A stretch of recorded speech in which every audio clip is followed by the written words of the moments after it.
everyone, I am dotJenna, and today we're on day 10 of my 30-day success challenge. I hope that you have enjoyed all the days up until now. I know that personally, these things that I'm discussing have changed my life, and I'm the one writing them.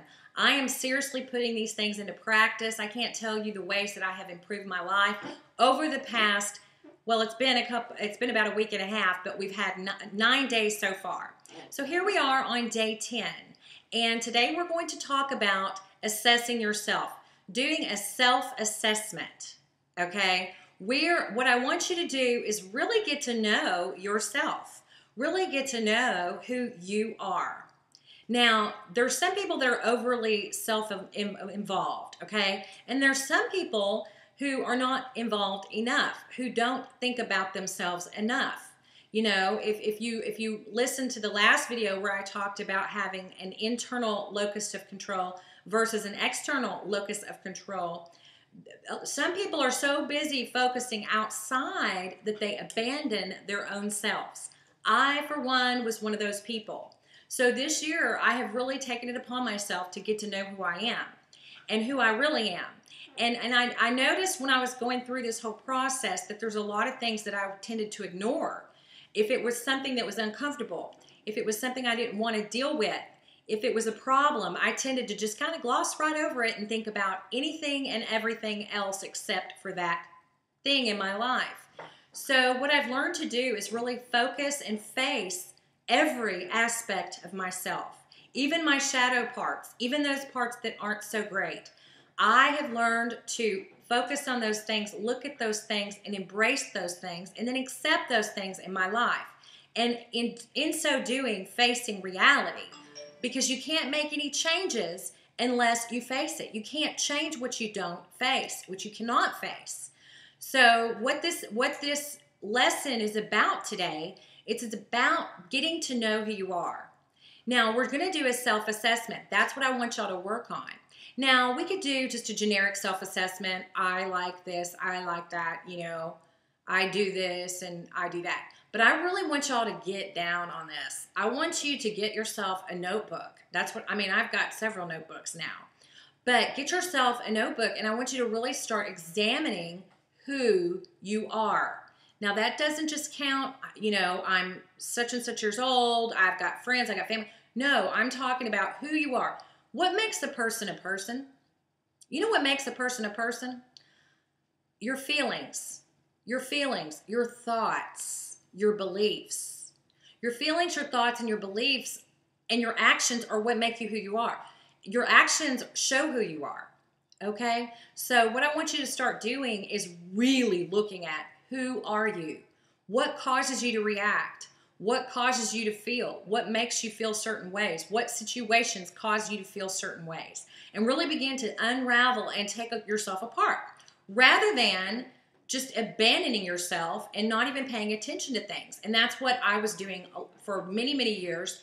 And I've learned that whenever I focus and look at who I am, it has helped me tremendously to overcome all sorts of obstacles. And I'm still overcoming, and it's still incredible. It's like unraveling this beautiful package, because I'm a beautiful person and you're a beautiful person. But so often we ignore that, and we just look elsewhere, and we think about what we don't have, and we don't want to feel our feelings because we're afraid, and we don't want to look at our negative aspects because we're afraid. But the fact of the matter is that if you look at things that are wrong and maybe not exactly right, you can fix them. And if you look at things and you really get to know who you are, you may find somebody beautiful underneath it all. And you know what? I believe that we're on this earth to really figure out who we are, who our true self is. And there's different philosophies on what the true self is. But I believe that these things will lead you to your truth, will lead you to your true self. Okay? Now, I want this to be superficial all the way down to the deep. So I want you to, you know, start by looking at your finances. Where are you financially? And I know that has nothing to do with what I just said, but I'm trying to go show you that we're talking superficial all the way deep. We want to know the whole you. I don't want to know. I want you to know the whole you. Where are you financially? What's holding you back? Why aren't you where you want to be financially? Exactly where are you? Where do you want to be? Where did you expect to be? Are you where you expected to be?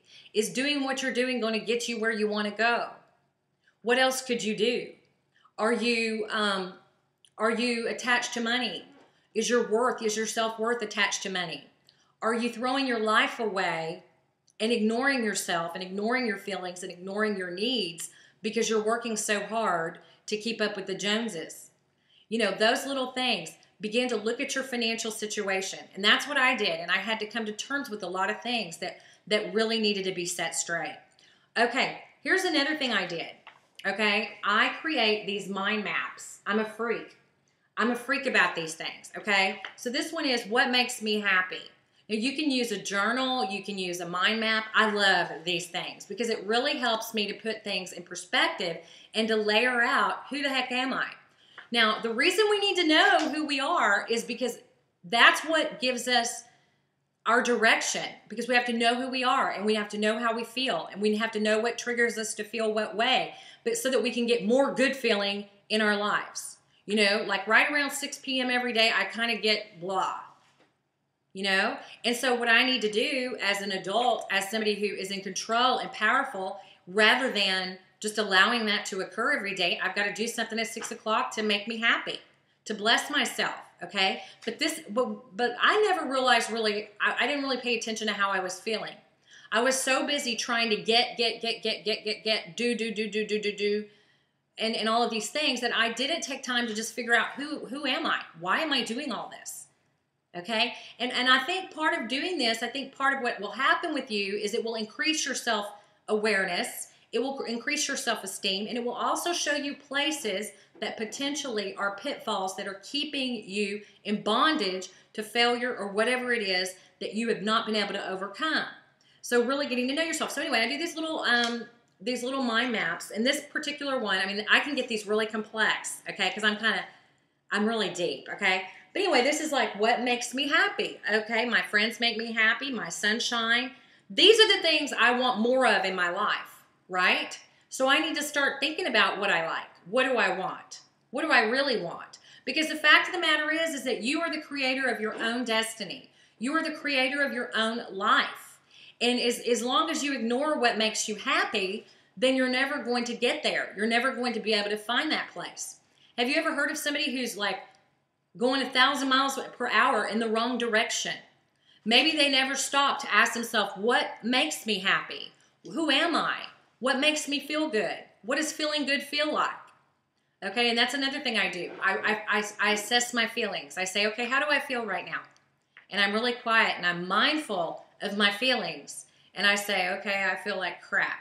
Or, okay, I feel really tense. What does tense feel like? Well, my heart's all crinkling up and I'm like, I feel like hitting somebody. And then it's like, okay, well, stop that. And then I stop and I rest, okay? But then I understand, and then I'm like, okay, and I catch myself if I'm feeling stressful. And then I say, why am I feeling stressful? What am I doing right now? Well, right now I am, you know, making my calls, or I'm about to eat, or I'm about to eat this gigantic Twinkie, and I'm stressed out. Oh, maybe if I notice that I'm stressed out and I'm tense, maybe I don't need the Twinkie. Maybe I can just pay attention to myself and find out what I need, right? So I want you to write down all your needs, all your wants, all the things, your financial situation, your job, if you're happy in your job, your friends. Who are your friends? You might want to do a mind map on here's my friends. Who is blessing me in my life? Who is taking away from my life? Who feeds me? Who nourishes me? Who is comforting to me? I do mind maps on everything. I just love these things because they help me discover who I am. You can also make lists about yourself. Here's what I like. Here's what I don't like. Here's what I want. Here's what I don't want. Here's why I'm eating this Twinkie. Here's 95 reasons I'm eating this Twinkie. Here's 95 reasons I am not going for my run right now. I need to be running and I'm eating a Twinkie. Here's the reasons why. Getting to know what's behind your actions and who you are as a person. Where are you? And there's so much self-abandonment going on that it's amazing that we are even able to breathe, because we abandon ourselves and we don't know who we are, and we just follow what other people are doing, what other people say, and we're not operating from our truth. And if you want to be successful in every area of your life, you need to operate from your truth, because you may become financially successful by not operating from your truth. But I guarantee you're not going to be emotionally successful unless you reach down and figure out what your truth is, right? That's a requirement. You have to do it. So in order to be balanced, in order to be whole, in order to be healthy, in order to be happy, in order to get your needs met on this planet, in order to figure out what you should be doing that will bless you in all areas, in order to face your obstacles, you've got to get to know yourself and take down your defenses, which we're going to be talking about. Pull down your defenses, which is the denial, and take a look at what's really going on inside of you, your feelings, your emotions, your beliefs, your reactions, your actions, and ask questions and say, why is that there? And let me tell you, one of the best ways to start this process is through prayer, and ask God to come in and show you and enlighten the ways that you're flawed, and enlighten the ways that you're thinking wrongly about yourself. Perhaps you're being hard on yourself. Most of us are. Perhaps you don't deserve such ill treatment from yourself. A lot of us are so hard on ourselves. So my recommendation for today, for day 10, is for you to do a self-assessment, to assess yourself inside, outside, backwards, upwards, frontwards. Look at your flaws, write down your flaws, write down the areas you want to work on, and then begin to pick up, roll up your sleeves, and then get ready to work on those obstacles, those things in you that are keeping you back, that are keeping you from feeling fulfilled and living a life that you deserve to live, and getting to the next higher level in all areas of your life. I'm dotJenna, and that's it for today. Until next time, I will talk to you soon.